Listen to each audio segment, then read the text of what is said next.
1 spoon நல்லெண்ணெய் ஊற்றிட்டு மிளகாய் வறுத்துக்கிடணும்.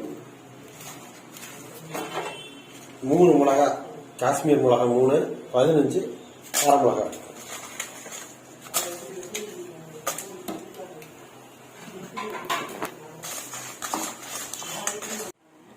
பதினஞ்சு பல்லு பூண்டு, 8 பல்லு சின்ன வெங்காயம். ஆக்சுவலாக வந்து காசுக்கு சின்ன வெங்காயம் தான் போடணும்.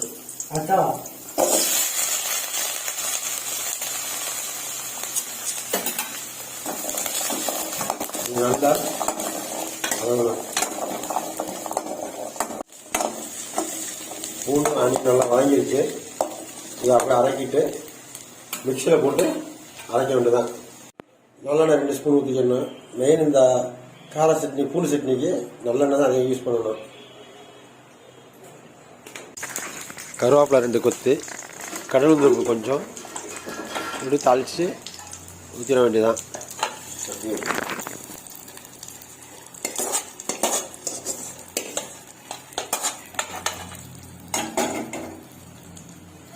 உடனே யூஸ் பண்ணுறதா இருந்தால் நீங்கள் சூடு காட்ட வேண்டியதில்லை. 2 நாள் வச்சு யூஸ் பண்ணுற மாதிரி இருந்துச்சுன்னா லைட்டாக சூடு காட்டிக்கலாம்.